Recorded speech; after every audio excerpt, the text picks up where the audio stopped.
संघर्षी जीवन है। कहानी की शुरुआत करते हैं। एक बार एक किसान भगवान से बहुत ही नाराज हो गया। किसान बहुत मेहनती था। बहुत मेहनत से वह खेतों में अनाज उगाता, उसकी देखभाल करता, पर अक्सर उसकी फसल खराब हो जाती। कभी सूखा पड़ जाता, कभी बाढ़ आ जाती, कभी तेज धूप, कभी आंधी।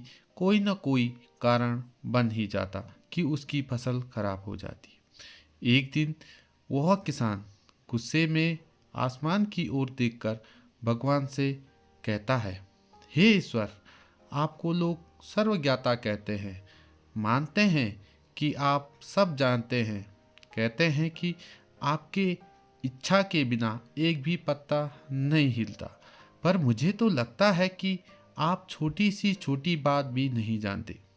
आपको तो ये भी नहीं पता कि खेती बाड़ी कैसे करते हैं। अगर आप जानते होते तो हर समय जो बाढ़, आंधी और तूफान आते हैं वो कभी नहीं आते। आप नहीं जानते कि कितना नुकसान उठाना पड़ता है हम किसानों को। यदि आप मेरे हाथ में यह शक्ति दे दे कि जैसा मैं चाहूँ वैसा मैं मौसम कर दूँ, फिर आप देखना मैं अन्न के भंडार लगा दूंगा।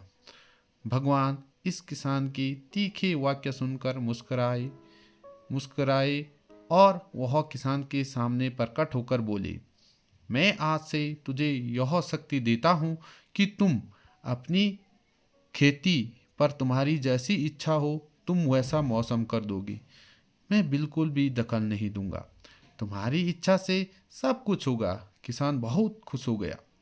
किसान ने गेहूं की फसल अपने खेतों में बोई। जब उसे लगा कि खेतों को धूप चाहिए तो खेतों को धूप मिले, जब पानी बरसाना चाहिए तभी पानी बरसा। आंधी तूफान बाढ़ भी उसके खेतों पर नहीं आने दिया। किसान के खेत में इस वर्ष ऐसी फसल हुई जैसी कभी नहीं हुई थी। हरी भरी लहलहाती फसल। मन ही मन वह बहुत खुश हो गया और सोचने लगा, अब सबूत के साथ दिखाऊंगा भगवान को कि इसे कहते हैं शक्ति का सही उपयोग। मेरी सफलता देखकर उन्हें अपने नियम जरूर बदलने पड़े।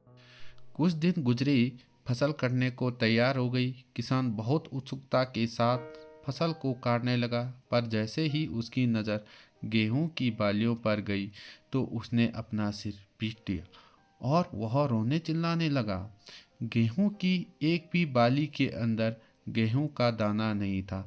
सारी बालियां अंदर से खाली थी। किसान बहुत दुखी हो गया। उसने भगवान को रोते हुए फिर पुकारा और कहा, हे प्रभु, तुमने ये मेरे साथ क्या किया?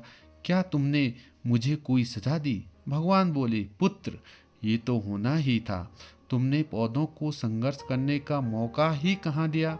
ना तो तुमने उन्हें आंधियों से जूझने दिया, ना तेज बारिश से सहने दिया और ना ही धूप में तपने दिया।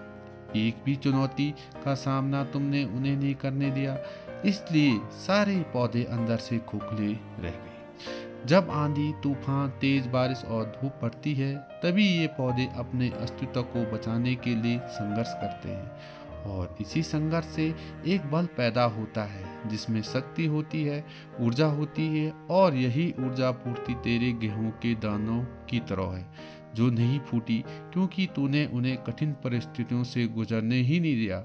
जहाँ उनके अस्तित्व का जन्म होता, सारी बालियाँ इसलिए खाली है, इसमें एक भी गेहूं का दाना इसलिए नहीं है क्योंकि तुमने अपने पौधे को संघर्ष कराया ही नहीं।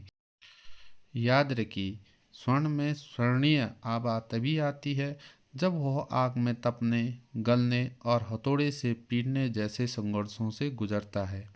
कोयले का टुकड़ा हीरा तभी बनता है जब वह उच्च दाब और उस दाब पर मुश्किल परिस्थितियों से गुजरता है।